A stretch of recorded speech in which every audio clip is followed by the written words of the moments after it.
आचार्य भगवान 121वीं कारिका में कहते हैं संसार की वृद्धि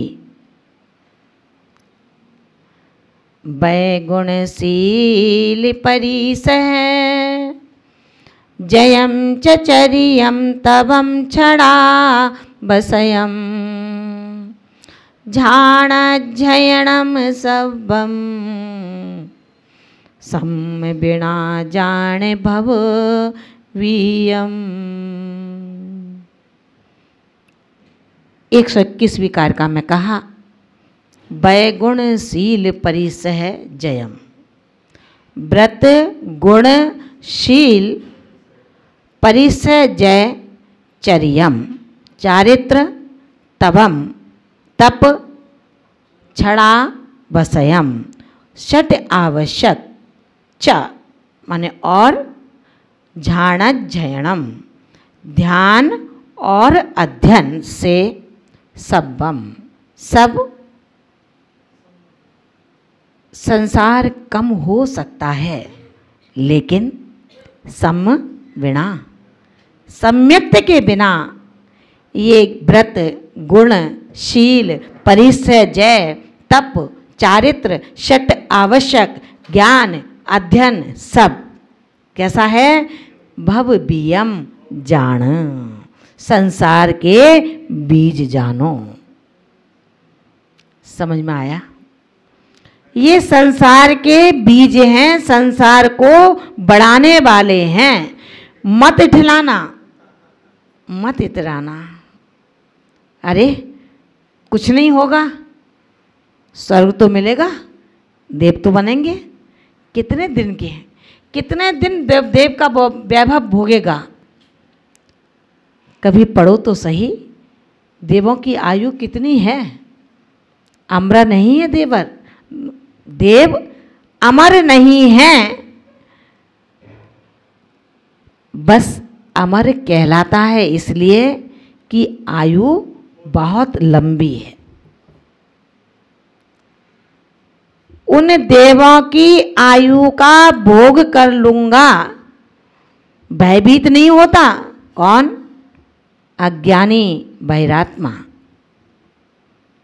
जो स्वदेव स्वदेह स्वक्षेत्र स्वभाव स्वभाव को समझ नहीं पाया, पर क्षेत्र पर काल पर भाव में रमा हुआ है, लगा हुआ है, किंचित भी भयभीत नहीं है, केवल इसलिए कि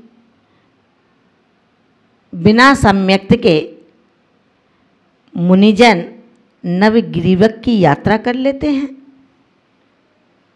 तो मैं भव्य तो हूँ भैया, कोई भव्य का सर्टिफिकेट मिल गया है? पढ़ने वाला विद्यार्थी डिग्री लेके आता है तो फिर भी मायने हैं कि ये डिग्री है, इतना पढ़ लिया, लेकिन आपको अभी पंचम काल में भव्य का सर्टिफिकेट नहीं मिला, भव्य की डिग्री नहीं मिली। ये अज्ञान अवस्था है कि सम्यक शिखर की यात्रा कर आए और मुझे डिग्री मिल गई। सम्यक शिखर की यात्रा करने वाला आत्मा दुकान पर बैठ कर के ये विचार नहीं करता कि बेटा कोरोना में माल निकाल दे, अच्छे भाव में निकल जाएगा।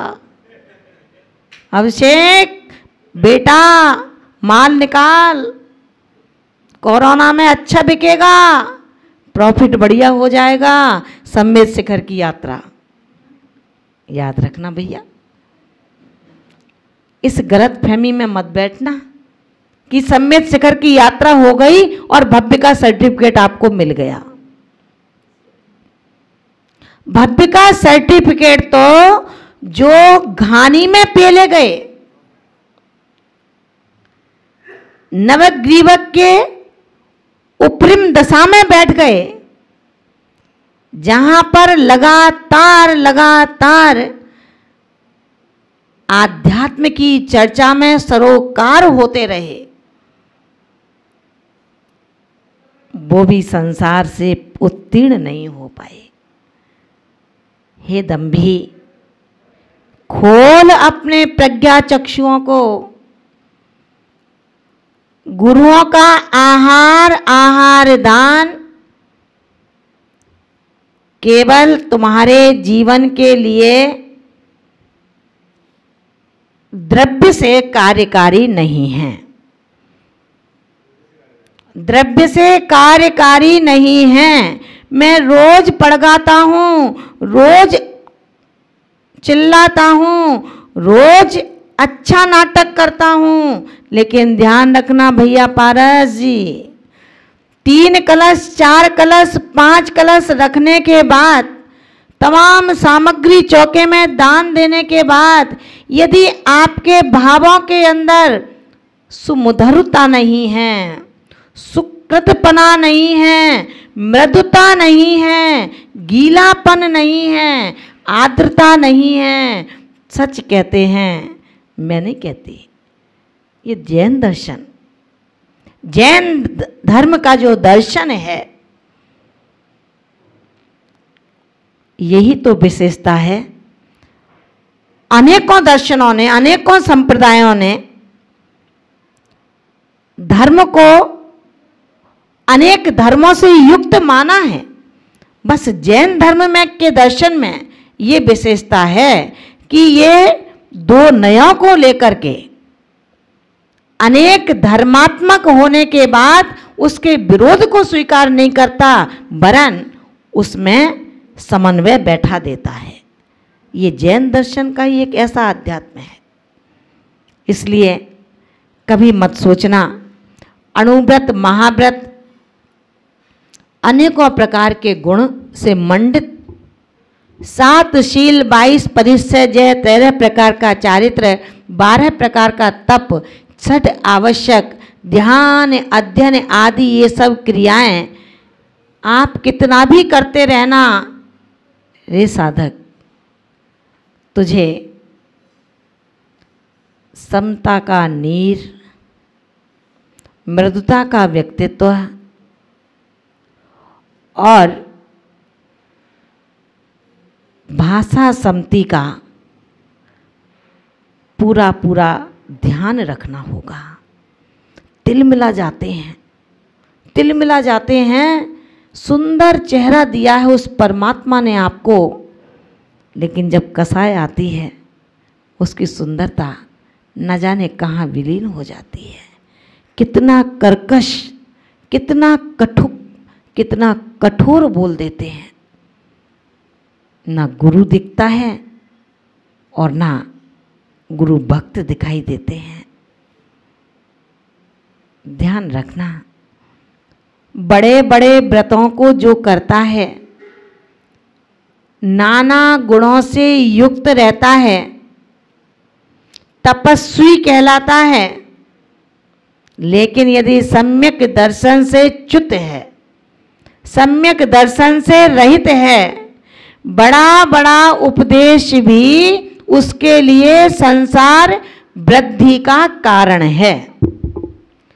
बड़ा बड़ा उपदेश सच है कि कहा है, बड़ी सुंदर लाइनें दी हैं, चेतन चित्त परिचय बिना जप तप सब निरर्थ्य। चेतन बिन परिचय जप तप सब निरर्थ्य, कण बिन तुस जिम फटकते, कछु ना आवे हथ, कछु ना आवे हथ। जिसमें दाना ही नहीं है, केवल छिलके ही छिलके हैं, उसको पद्मा जी फटक ना जाकर के आज। कण नहीं है, छिलकों को फटका जा रहा है, क्या मिलेगा? विचार करना। आप सब लोग आत्मा के उत्थान के लिए आए हैं। आत्मा का उत्थान यदि ध्यान में है, इस हाथ में खुजली आई है तो ऐसे खुजा लो, इस हाथ का अवलंबन मत लो। लेकिन अपन तो जब खुजली जीभ में आती है तो जीभ को जीभ से नहीं खुजाते, हम तो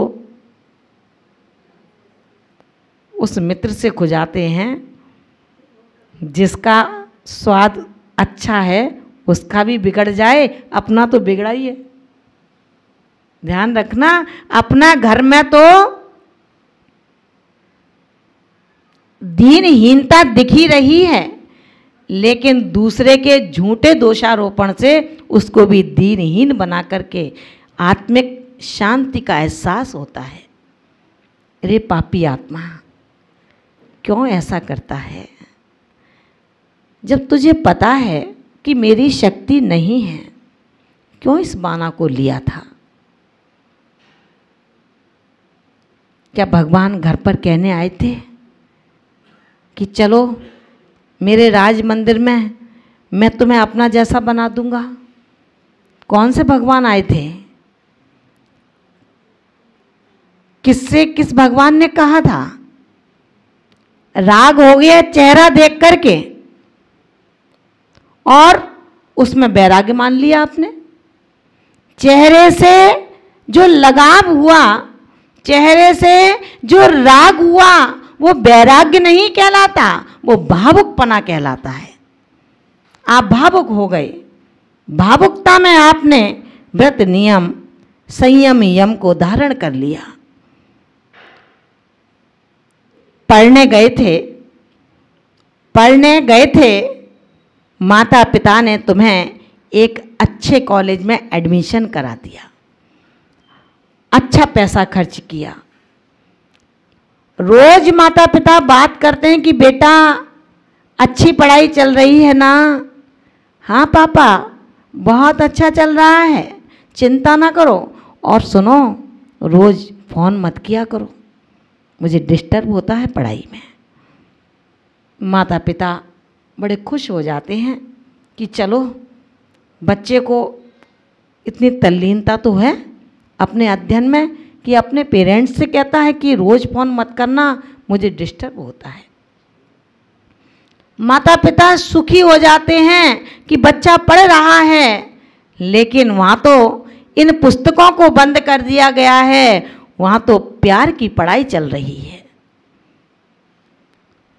वहाँ तो आपस में वो मित्रता हो गई,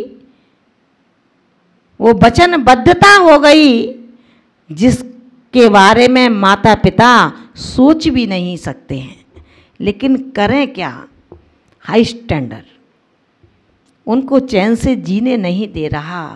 पंचम काल में भारतीय विधा पर जो पश्चिमी सभ्यता की चादर पड़ी है, उस पश्चिम की चादर को हटाने के लिए हम पुरुषार्थ तो नहीं करते, वरन बच्चे को भी उड़ा देते हैं, बेटा तू भी ओढ़ ले। अरे जब जिसको माता पिता न गढ़ पाए, उसको टीचर क्या गढ़ेंगे? ध्यान रखना, तुम्हारे खून से सींचा गया है वो आत्मा, उसका शरीर आपके रक्त से बना है।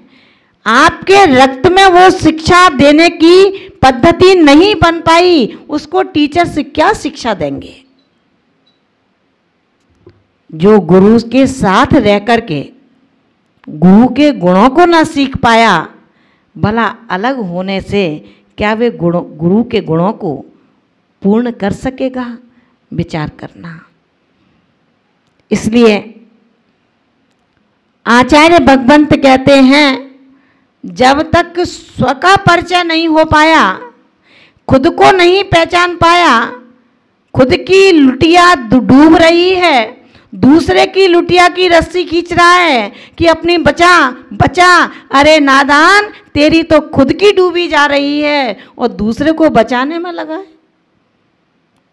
मेरी आत्मा रूपी लुटिया इस कोरोना में कहीं ना डूब जाए। बचा ले साधक, बचा ले। अपनी भाषा समति से बचा ले, अपने महाव्रतों से अणुव्रतों से बचा ले, अपने सठ आवश्यक से बचा ले। यही मार्ग हैं बचाने के। अगर मुंह लटकता है तो डॉक्टर याद आता है, खून टपकता है तो डॉक्टर याद आता है, कमर टूटती है तो डॉक्टर के पास ले चलो, और आयु टूटती है तो मशीनों में लिटा दो। क्या है ये सब? धर्म और तप पर श्रद्धान किंचित भी नहीं है। हमें अपने गुरु वचनों पर श्रद्धान होना चाहिए, हमें अपने गुरु की आचरण पर श्रद्धान, और फिर आप भी तो साधक हैं, अपने ऊपर भी श्रद्धान करो। क्योंकि बड़ी सुंदर लाइनें कही थी, जिसको अपने चेतन का ही, चित्त का ही परिचय नहीं है, ना अपने बोध को जानता है, ना अपने चेतन को जानता है, फिर लंबी लंबी जापें करता है, घंटों सामायिक करता है, गुरु चरणों में साष्टांग पड़ा रहता है। क्या होगा? कुंद कुंद स्वामी कह रहे हैं, मेरा कोई मंतव्य ऐसा नहीं है, लेकिन इस मंतव्य के लिए पुष्टि जरूर है मन की। सत्य जो है वो सत्य है, वो कभी असत्य नहीं हो सकता।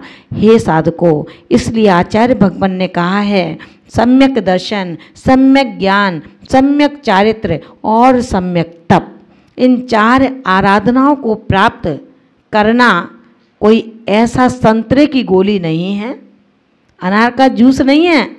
जब बहुत तेज प्यास लगती है तो पानी कैसे पीते हैं? कैसे पीते हैं?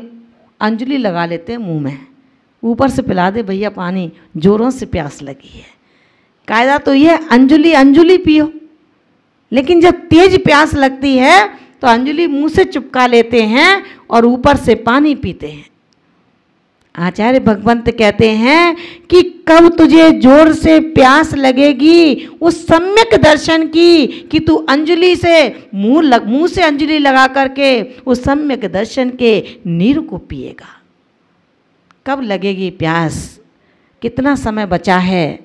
इस जो बचा है वो भी कर्ण कर्ण करके व्यर्थ निकल जाएगा। आचार्य भगवंत कहते हैं, उबता है, रोज एक दाल बना लेते हो, रोज एक दाल बना लेते हो, मूंग की दाल के अलावा दाल ही नहीं दिखती है, छिलके भी नहीं हटाए जाते हैं, कुछ नया बनना चाहिए, आखिर कब तक खाया जाए? कुंद कुंद स्वामी कहते हैं, मुमुक्षु तुझे क्या हो गया है? रोज एक दाल दिखती है चौके में, घबरा जाता है, उगता जाता है, लेकिन तुझे समझ में नहीं आया कि रोज उठता है, रोज सोता है, रोज लड़ता है, रोज चिल्लाता है, कभी ऊबता नहीं है। कभी मौन भी तो रहो, कभी ऊबा भी कर। जैसे नई डिश अच्छी लगती है, ऐसे ही नया नयापन मेरी चर्या में भी आना चाहिए। आज 1 घंटे का मौन शब्दों का किया है, तो कल 2 घंटे का मौन शब्दों का होगा और 1 घंटे का मौन मन का होगा।